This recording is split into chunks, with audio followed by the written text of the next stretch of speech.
few days ago, the MMA world was rocked with a gambling scandal. It appears that Isaac Dolgarian threw his fight. That immediately set off flags. Dana White himself called the FBI immediately following that fight and said, you need to look into this. And now here we are a few days later. We've heard from Dana. We've heard from his manager. We have heard from his coach, and we have heard from other fighters that they too have been approached to fixed fights. My name is Angelo. This is Josh Thompson, and welcome to a What the Hell is Going On episode of Bad Takes. Josh, you have turned down money in the past as well, but not to fix fights.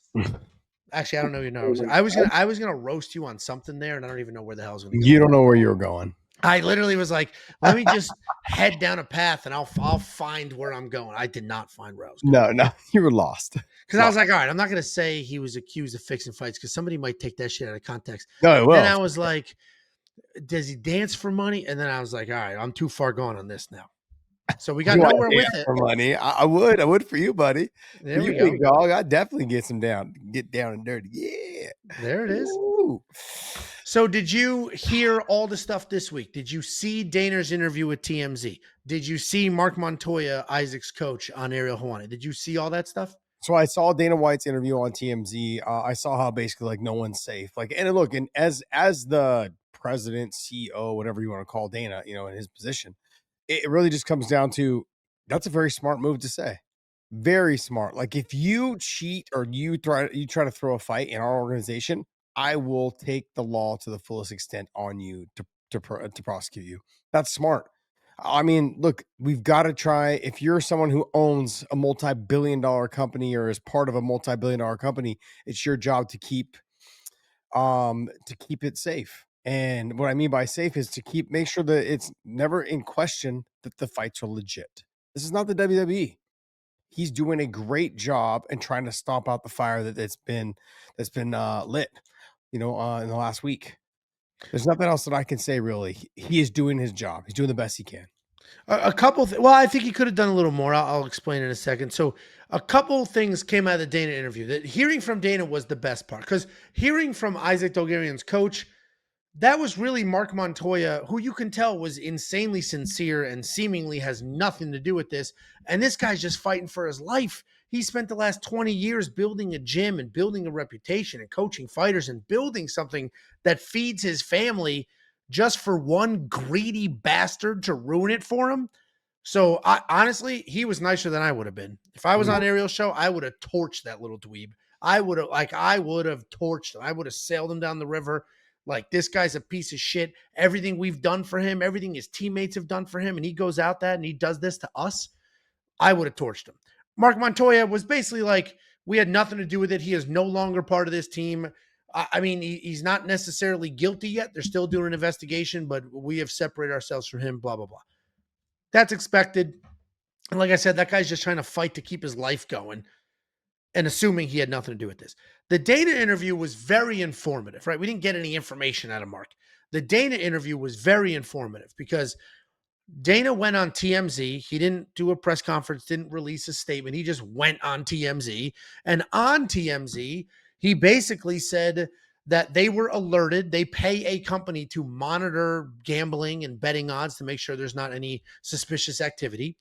That company alerted them a few hours before that fight and said, yes, there's suspicious activity here. So Dana and his team reached out to Isaac. He also said a lawyer, Isaac's lawyer, probably his manager, and who's, I assume, an attorney. And they asked him, do you owe anybody money? Are you planning on fixing a fight? Did somebody ask you to fix a fight? Are you injured? Maybe that information leaked. And Dana swears that Isaac up and down was like, no, I'm good. Nothing's going on. I'm going to go out there and I'm going to beat that guy's ass. Just for Isaac to go out there and have the fishiest fight we've ever seen. Dana said the second that fight was over, he immediately called the FBI and said, yeah, get him. Get this kid. So what I do appreciate about that is that, they listened to their partner who said, hey, there's suspicious betting activity. They went directly to the problem, if you will, and said, are you going to fix this fight? Laid it all out. What he should have done is pulled the fight. Who gives a shit if the Isaac Dolgarian fight continues on? He should have pulled it. They should have pulled it and done a full-blown investigation then. That's what they should have done. Instead, they let it happen, and now it's just a giant stain on the sport. If they pulled it, we wouldn't be having these discussions. People wouldn't be frustrated. Now what's happening is everybody's thinking back to every single fight that looked a little weird, and they're calling it suspicious and saying it was fixed. This is destroying reputations, and it's going to take a while to get over it. I mean, we'll be over the hump, and I would argue gambling on MMA right now is probably the safest it's ever been. You'd have to be a real special kind of stupid to try to fix a fight right now with all this scrutiny. But do you think Dana should have just pulled the fight? Like, what are we doing? Who cares? It wasn't a co-main event. It wasn't, that fight meant nothing to nobody. Just pull it. Yeah, I feel like he should have pulled the fight. If they thought there was some suspicious activity going on, millions of dollars or hundreds of thousands of dollars were bet on it. I saw somewhere that was like $16 million were bet on the fight Yeah, they overall. said 16 million over five bets, five Yeah, different people. Like that that's seems a a little ridiculous number. the reason why that seems suspicious is because there's literally like limits. You can only bet a certain amount of money at a time. Like most, like especially on a prelim at the Apex. Who the fuck is betting millions of dollars on a prelim at the Apex? Well, it's fixed. If you have the money, you'll do it. Yeah, Because but they said that the suspicious bets came from brand new accounts or Mhm. even dormant accounts, like accounts people haven't used forever, and then they activated them and started placing those bets. But most of those betting sites also have like a $200,000 or $400,000 limit. Like you really can't, unless you have some sort of credit with them and showing that you've bet this amount of money before. You should know this. You're the king of But I think that's what some you're of the this king of we want was. picks. You should know this. $16 million is fucking ridiculous. I I agree don't think that that's that's an true. astronomical amount of money. I don't think that's true, but I know that that number was being thrown around. Should Dana have taken the fight off? Absolutely, he should have. But look, whatever. Like he wants to give the guy the benefit of the doubt. This is how that guy feeds his family. Bulgarian, that's how he feels his family. Give him Sure. the benefit of the doubt, right? If he says no, he gives him a logical explanation. Da da da da. But you and I sat on here the day after the fight, and we did a show. We said, "Hey, did you notice anything while the fight was going on?" I didn't notice anything other than he just sucked. Like that legit was Sure. I was like his fucking rear naked defense was just disgustingly horrible, And then Michael Chiesa goes on and goes like, "This is ridiculous." And DC backed me up, like basically was like, "Yeah, this guy's not doing the most elementary thing to do."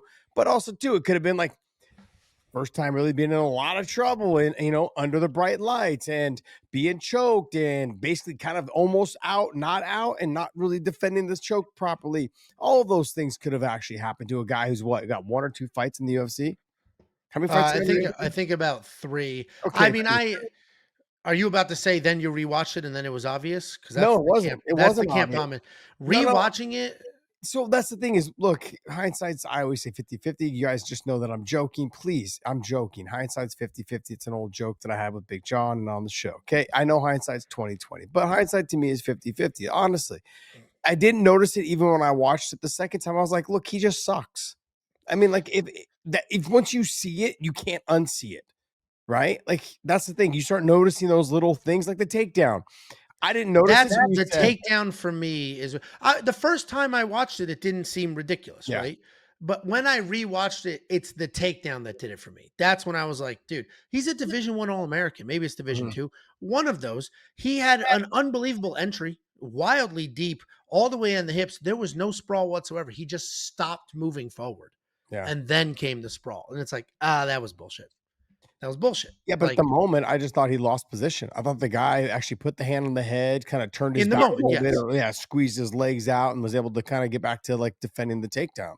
I thought maybe he just sucked. That's He real. doesn't suck at wrestling, which is why that piece of it was like, okay.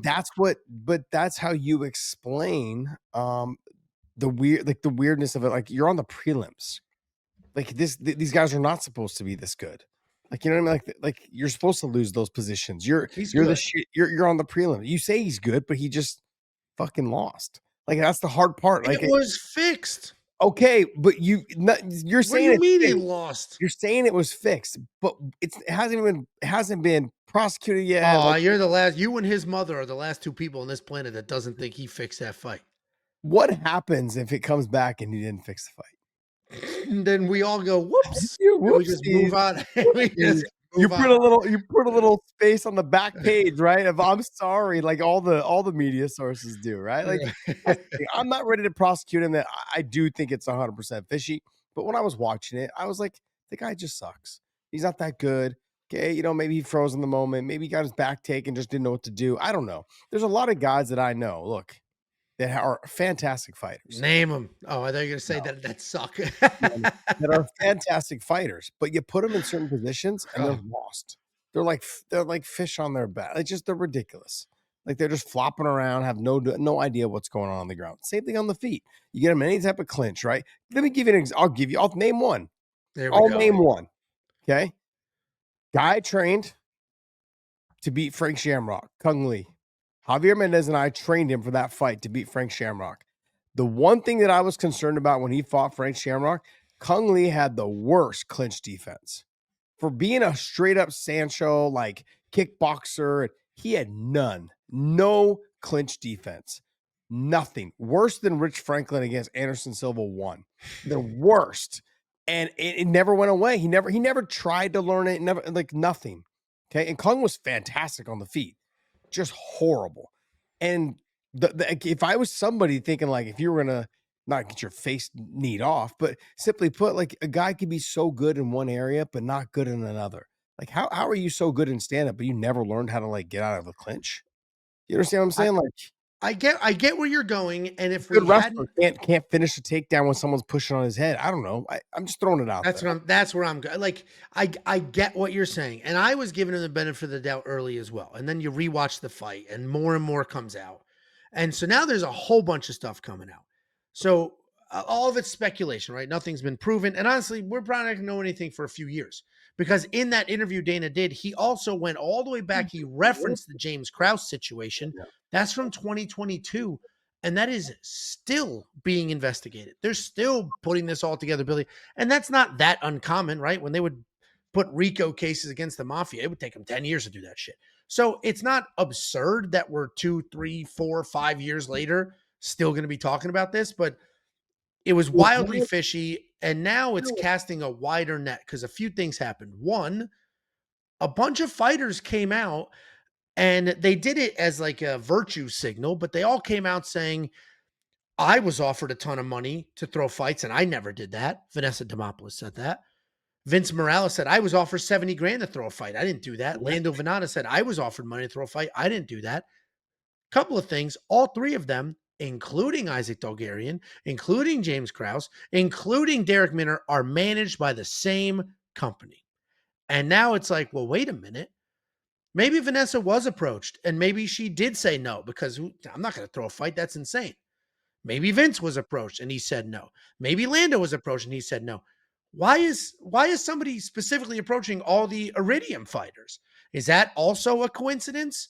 Or is this a sketchier situation a little higher up? And maybe the fighters know about it, maybe they don't.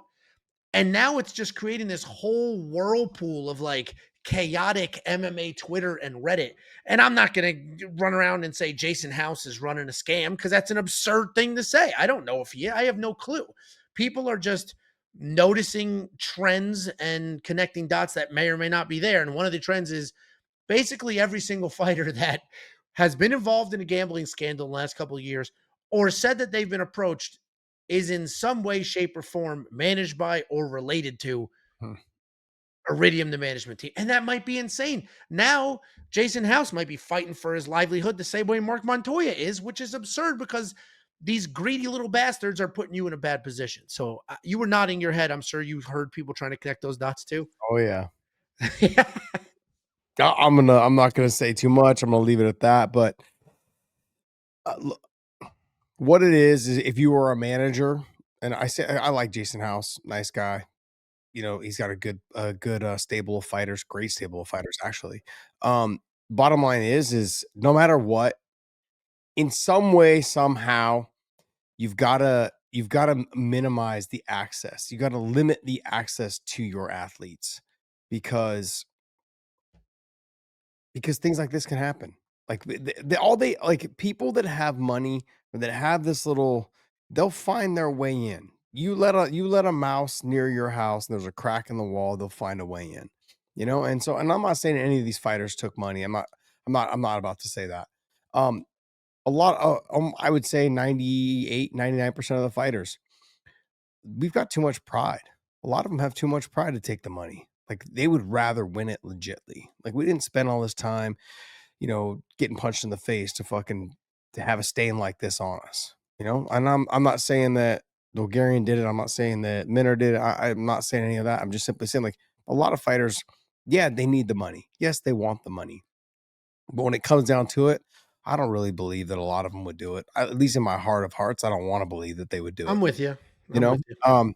but as a manager, as a promoter, limiting the access to your athletes, it sucks because we have always been known as the sport as what? That we're You're our wildly accessible. It's crazy. It's crazy. try getting access to the NFL or the NBA, or like the NBA, like a bunch of prima donnas. They're like, no, don't touch me, don't look at me. That, you know, like at least the NFL like still has men in it, you know, and the the you know, Major League Baseball, you know, they're a little tougher to get access to, but they you can still access several of them. I mean, that's very difficult, of course, but those are major sports.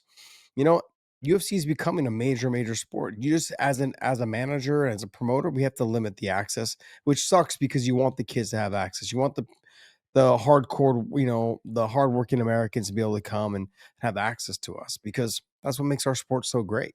That's what we That's the were built beauty of on. International Fight Week. You get a Yeah. couple of tickets, you fly out there, you can meet almost any fighter on the roster. Somewhere, walking through a hotel lobby at a specific event, people just camp out in the New York lobby knowing that that's where most of the fighters are staying. And it is a really cool thing to watch happen.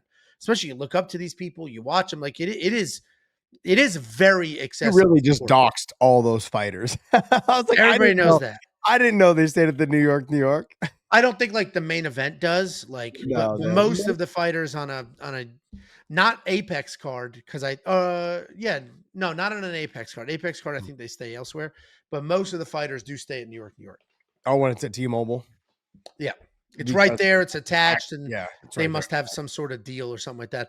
A couple events they stayed at Trump's Tower, but I think that's just one off. But anyway, I guess the point I was saying there is I know people do that with other sports as well. Like, you know, if the visiting basketball team is staying at a specific hotel, people will chill in the lobby, Yep. but they like sneak those people out in secret in the back and throw them on a bus. And Oh, it's not the same accessibility as you mentioned. It is interesting though, because obviously those fighters were like, I've been approached and I said no, all three of them. And then the next day, they're all like, LOL, just kidding. I made that up. I thought it was a funny joke. That's not true. That never happened. And then in Dana White's interview with TMZ, he was like, hey, stupid. First of all, if that did happen, why didn't you say anything? Second of all, guess who's giving you a phone call now? The FBI, because we're going to find out what the hell's going on. So this whole thing is crazy. But my favorite moment in all of it was on the Ariel Helwani show before Mark Montoya went on. And like I said, that guy was just fighting for his life, just trying to distance himself as much as humanly possible. And that's understandable, especially if he had nothing to do with it. yeah. But before him was Aljo. And watching Aljo process this information real time was actually awesome. First of all, dude's really funny and doesn't get enough credit for being cool. Second of all, he was like, at first, was like, that's a scumbag thing to do. You're a scumbag. You're a piece of shit. Then it turns into like, you know, fighter pay.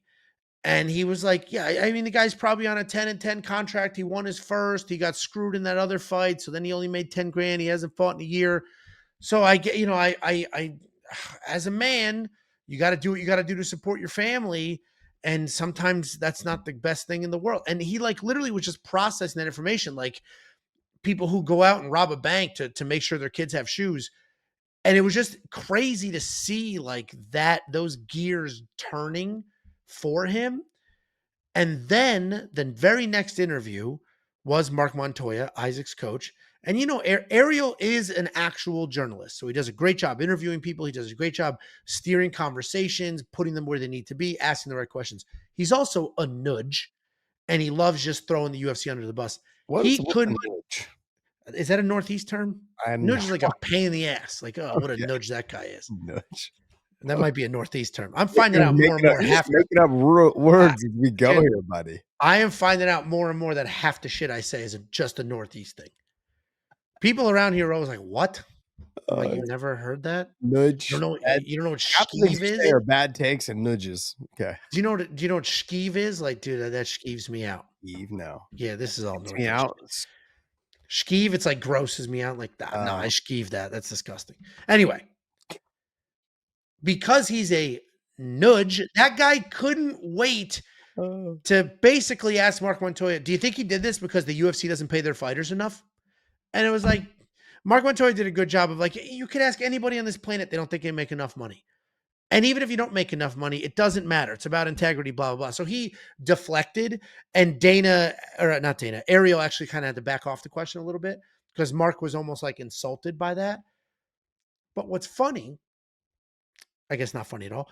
What's ironic, while Ariel is a nudge and he just loves like digging in and giving the UFC a hard time, I think if Isaac made more money, that wouldn't happen. wow. Look, you're gonna have a hard time getting anything from me on this based on the fact that I'm so glad you asked to film this show, Josh. no, the Just hard messing with you. part about getting things from me is that like I literally came up fucking making 2 and 2, 4 and Oh 4. yeah, you're the least Okay, sympathetic I'm not old gonna head be in this sympathetic sport. at all to you throwing a fight because you're making 12 and 12. Oh, I'm not sympathetic in the. I am not sympathetic at all in the Yeah. slightest. You shouldn't have done it. Never. If you need to make more money, get another job. Quit fighting. Follow something. I'm not sympathetic. I'm just saying, if let's say he had a base salary of 100 grand a year, I doubt he does this. I look, I think there's possibilities are still high that people do this. The possibilities are I don't and like I said, in my heart of hearts, I want to believe that these fighters have too much pride to do something like this. Like, why would you become a fighter if like you're just gonna give it away? It Yeah, doesn't make any sense. Why would you train this hard, get punched in the face just to give it all away? Doesn't make yeah, any sense to me. But look, people are on hard times. People are going through it right now. You know, and I get it. I understand. So it's just one of those. I look at these younger guys and I had to work my way up. It was shit. Like I said, when I fought EZ Edward, I made 8-8. I lost the fight. I made 8 grand. I was the number one guy ranked in the world on in MMA rankings. Like I lose. Okay.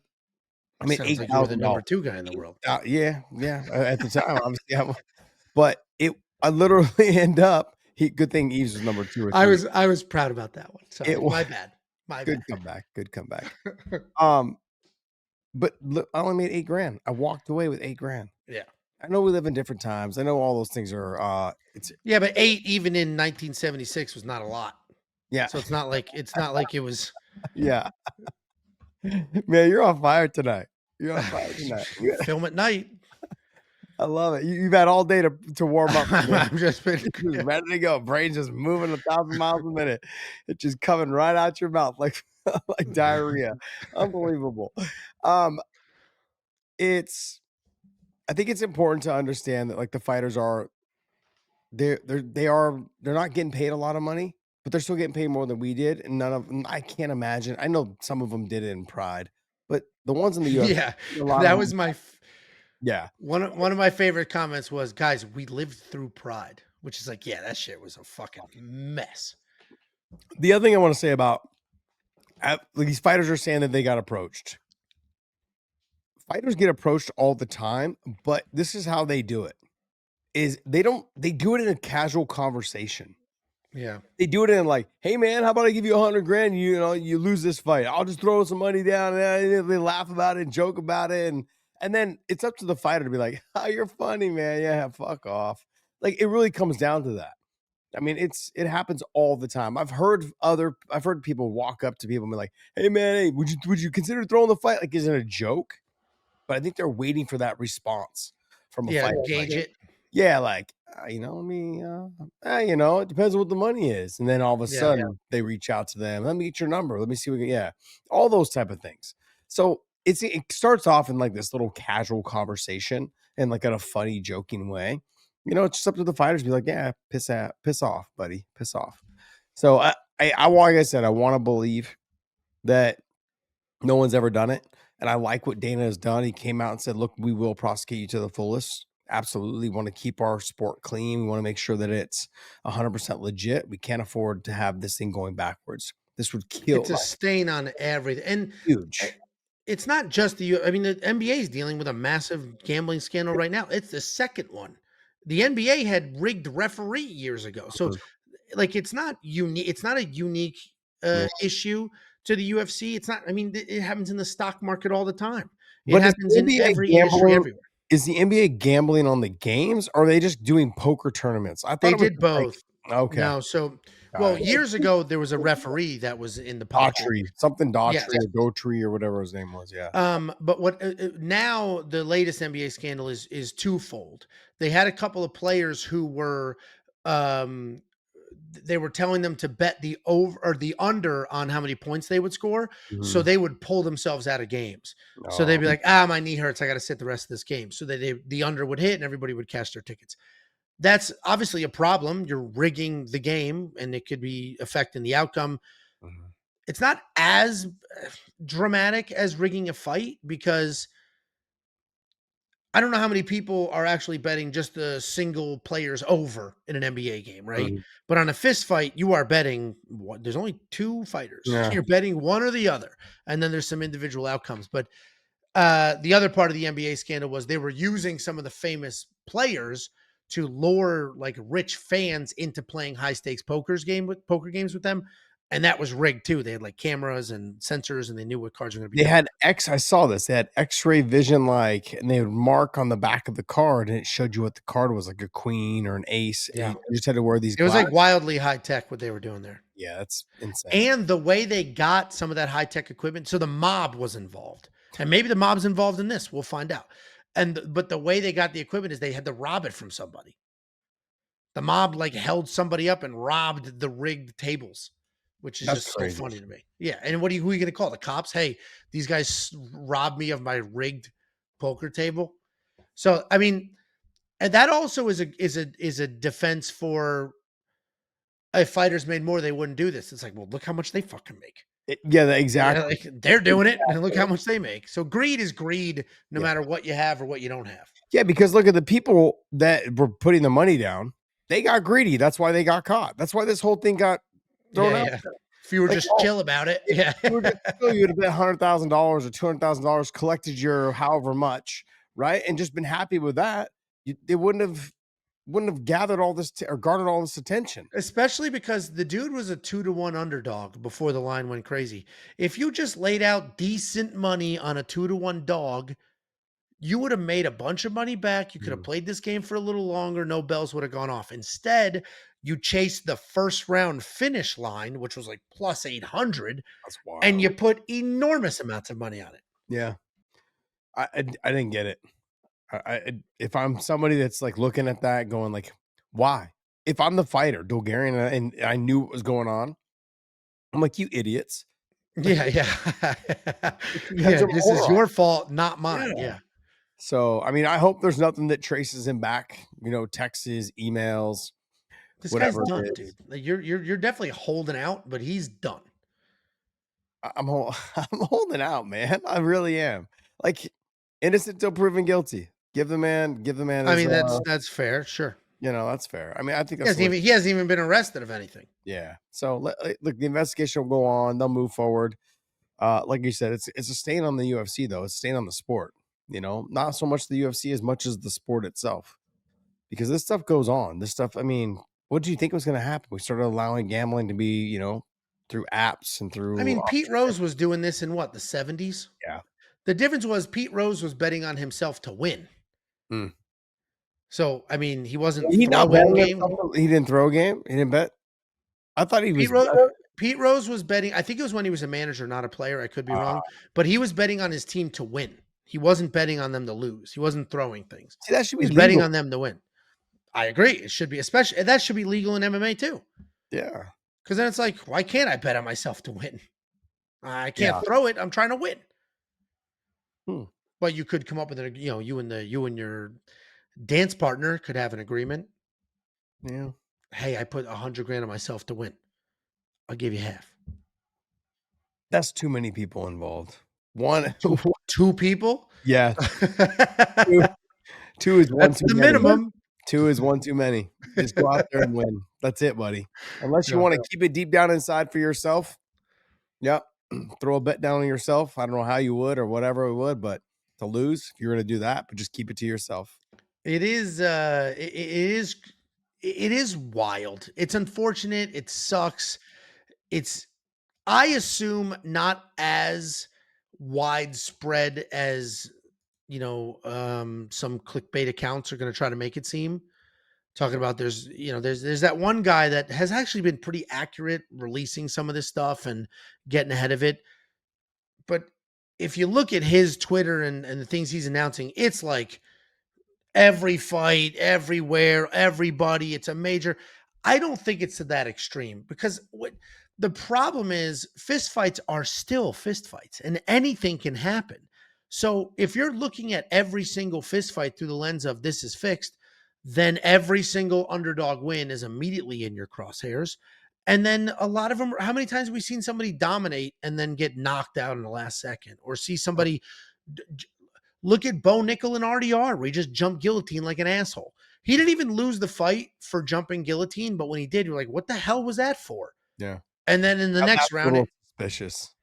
it's not suspicious. He's just Ah, an idiot. He only has 6 fights. that's suspicious. You're a three-time national champ wrestler jumping guillotine on a jiu-jitsu guy.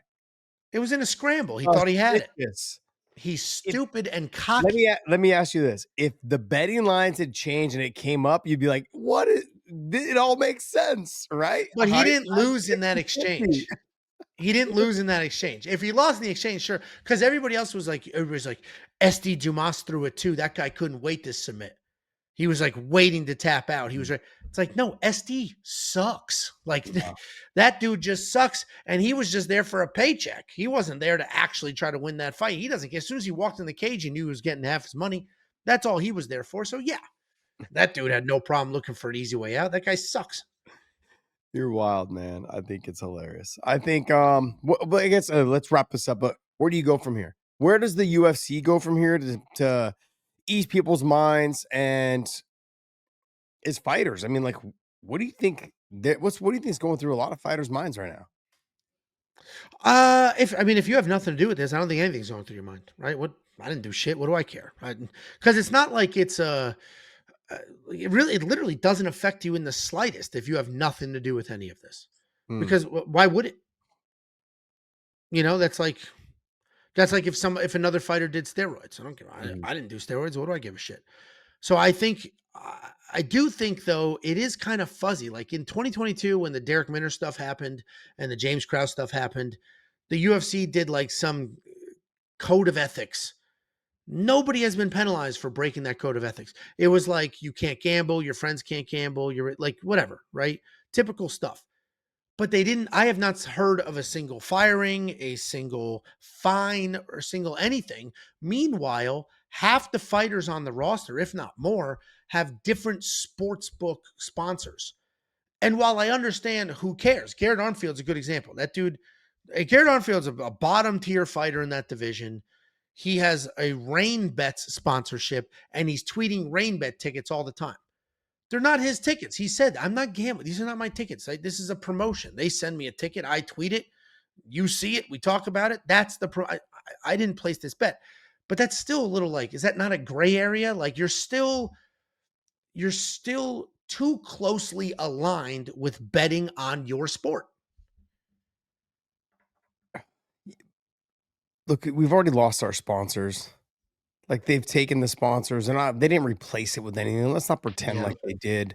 You see some of the fighters that are at the top of the echelon. They've got Monster, they've got whatever the P23, whatever it is, snack company or whatever's on there. I don't know, whatever it is. Anyways, Yeah. and they haven't replaced our sponsors. I was making $70 to $80,000 in sponsors every fight. Easily. Like my Benson fight, I made over 100 grand. And they're like, here's Yeah. your fight kit and 5 grand. Yeah, I mean, it's like think about that when I fought Tony, that was the first time I had to wear a fight kit. I made nothing. It was literally just a kick in the teeth. I just made my purse. That was all. I'm like, I literally lost $80,000. So it probably would have been around 60 because I was coming off the loss to Bobby Green. But realistically, I still lost 60 grand. That's a lot of money for Yeah. anybody. So people work a whole year and don't even make 60 grand. So when they lost those fighters, they're losing their money. You've got to do something to replace that. You cannot take away their sponsors outside of the sport. Also, they have the opportunity to make money. Sports books pay, man. They pay and they pay well. So even if you do a one read, I mean, like some of these sports books are paying 3 to 5 grand, up to 10 grand, for one read, one 60-second read to put on your social media. I mean, you got to let these guys eat.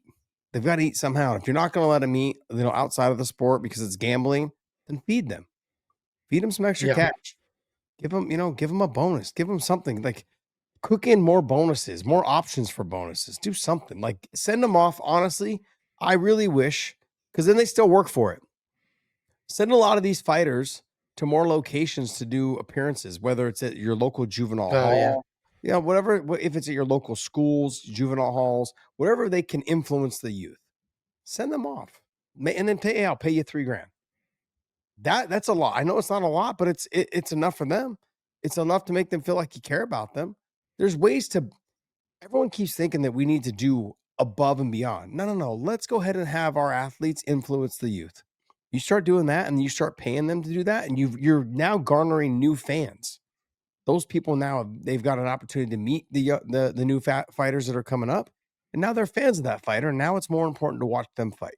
More important for me to tune in and watch. You guys got now fans, more fans than you probably had before. So I think something along those lines. You can't take away their food though. I mean, I don't disagree. It's a valid point.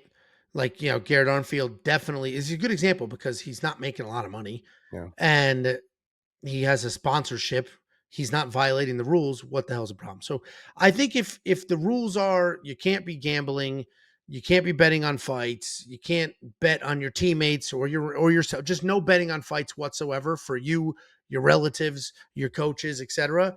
I don't think that's an unfair policy because fighters know a lot about each other. It has to be enforced though. Like, I don't think it's being enforced. I think it was just kind of a fake thing they threw out there. I think if they enforce that, that'll help. I think my solution to a lot of this, first, I like your idea of turn them into like, PR for various things. Have them do appearances, stuff like that, because then you do, to your point, you feel appreciated. I bet I don't know Isaac's situation. I don't know. First of all, we don't know if he actually did it. Wink, wink. Second of all, we don't know if he did it because maybe he needs the money. Maybe he is felt slighted by the UFC. Maybe he owes somebody, maybe a relative. I don't know. But if all of a sudden you feel appreciated by your employer and you feel respected by your employer and you feel like there's opportunity to move up in your organization, you're not going to be so willy-nilly ready to screw the hell out of them out of nowhere. I think personally, I would give every fighter on the roster a salary.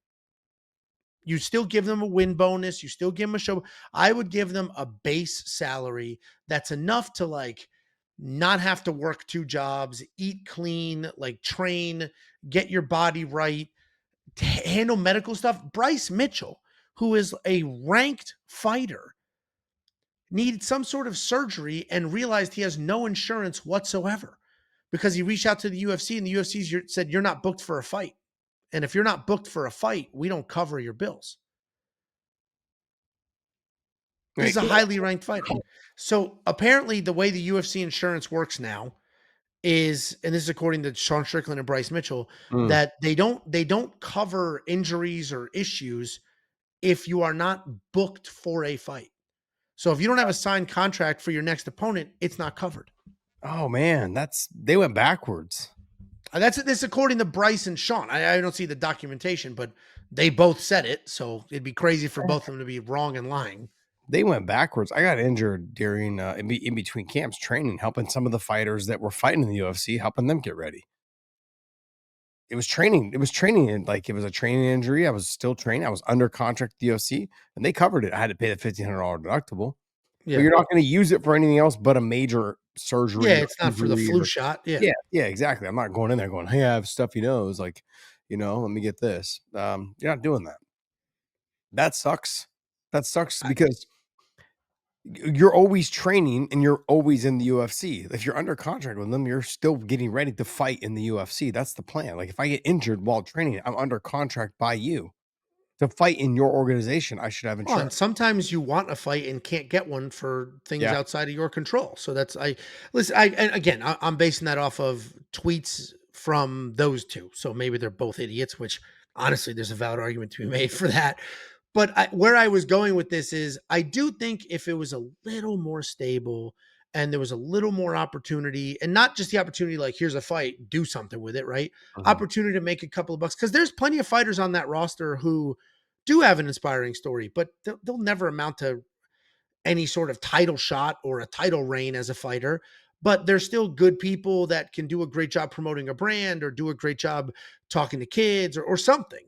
And you can use them, to your point, pay them a couple extra bucks. So this conversation has taken a few different turns, but so have the circumstances with Isaac Dolgarian and this entire situation, and potentially, Iridium fighters as a whole, or every fighter, or is it isolated? There's a lot of random stuff going on here.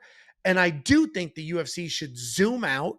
And yes, there's things we need to do to enforce this, but also what can we do to prevent this? Not from like a law and order standpoint, but from a why would you do that to us? Like you're screwing us and your fellow. Why would you do that? Oh, because you didn't have health insurance? We can fix that. So I think you need to look at it from all angles. How can we prevent it? How can we make people a little happier? And how do we keep the integrity of the sport by when there is an issue, we lay down that hammer? Yeah, the integrity of the sport, you said it. That's it. That's the most important part of this. And if they can't seem to get that right because they're penny pinching after they just signed a $7.7 billion deal, I mean, I know you've got to pay off whoever your investors are, but you really got to come down to the fact that you've got to take care of the athletes, the ones that make the sport go round. So I don't know. It's always going to be this way. You see it in the NFL. They every time they do their renegotiating rights for their Yeah. PA or whatever it is. Same thing for the NBA. Same Yeah. thing. It's never enough, no matter It's how never much. enough. It Yeah. never is. Yep. I mean, hopefully we get this thing resolved. I don't like I said, I'm on the side of that they didn't do it. That's the side until they're proven otherwise. I'm on that side. But You're going with your heart. there is, yeah, the heart of hearts. But there is some fishiness going on. I didn't see it like you saw it. You're basically accusing them. Wait, Well, I didn't see it till I'm this. not. When I watched it live, it didn't feel sketchy. Yeah. When I watched it, knowing all the circumstances, the second time I was like, yeah, that's uh-oh. So you just allowed it to play tricks in your mind. When I saw a Division 1 All-American wrestler who has taken down everybody whenever they wanted to without hesitation, fucking stop after a beautiful entry, I was like, yeah, that's a problem. So you're saying the guy that is a three-time national champ decided to jump Gilly wasn't as much of a problem? No, because he Wasn't also as thinks he's suspicious to you? Like he jumped no, Gilly? he's an idiot. He also thinks he's a jujitsu nerd. That's why he Oh, grappled Gordon Ryan. So, like, jumping Gilly thinking you're going to find a submission is inexperience. you're great. Hitting the hips on a takedown you've shot probably 10,000 times in your lifetime, and then stop moving your legs and sitting on your knees. Kindergartners get screamed at to get off their knees. Kindergartners, get off your knees, Isaac. What are you doing? Then he didn't defend the choke. You're not pulling down the top hand. What are we doing? What are we Yeah. doing? Where do you think Dana does from this? What I what think restrictions and guidelines does he put more? You can't. All right, got to be honest. you The can't whole thing, add oh, any more. your family can't bet. That's a bunch Yeah, of how are bull. you gonna enforce that? Yeah. How you gonna enforce that? You're gonna tell someone they can't bet on a fight? That doesn't make any sense. Not only that, we can't stop politicians from fucking doing insider trading for their husbands. So how the fuck are we gonna stop people from betting on fights? Because I'm married to them, or because my uncles and my aunts want to bet on a fight? Get the hell out of here. You can stop the fighter. They're under contract with you. That's all you have. Your strong arm management only goes that far. So I mean, I don't know what else he could possibly do other than just say, Yeah, I think if they enforce the rules they have today, which fighters cannot bet on fights, and maybe there have been zero violations in 3 years, but I doubt that. If you enforce those rules, which should include a penalty, not just a firing, because as we both know, there's plenty of people that want out of their contract. That seems like a pretty easy way out. Oh, mm. here's a betting ticket I placed. Oh no, you're going to fire me? Oh, that stinks. So, enforce the rules you have today, and then I think you have to. pull fights and fire people when they're suspicious. Not pulling this fight was crazy. Do Pull the fighters fight. do fighters stop working with betting sites? I mean, you have a great point about, let these people make a dollar or two. They already don't make enough, and now we're going to take away even more options. So I don't think you necessarily have to take that away, because you could be a spokesperson for something. Because even on like if you go to Bet Online, there's professional football, basketball players that are spokespeople, and they might be retired. I'll have to take a closer look at who. But I don't think it's crazy to work with companies above board as a spokesperson, but maybe be a little more transparent. Like Garrett Armfield tweeting tickets for engagement without like a hashtag ad. Just do Mhm. that. Hashtag ad. You can't even post on Instagram without doing hashtag ad. And there's actual laws around that. So maybe hashtag ad, hashtag partner, something as dumb as that is enough to get rid of any, negative perception there might be that you What's actually are this violating rules and betting on fights. what's this hashtag ad thing? What are you talking about? That it's an ad. Like if You you have to do that post, now? you do have to do that. It's like on TikTok, Oh, if I was sponsored and I was just like, "Guys, this is my favorite. I love this iPhone case. It is my favorite." And I don't do hashtag ad even though I was a paid advertisement or they gave it to me for free, they could kick you off the platform.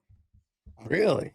Yeah. Just And TikTok? that's like a no, that's like a universal thing across the board. If you look at Instagram posts and stuff like that, you'll see hashtag ad. And even like before I purchase anything more than 50 bucks, if I buy it, I go on YouTube, I watch reviews, like, electronics, shit like that.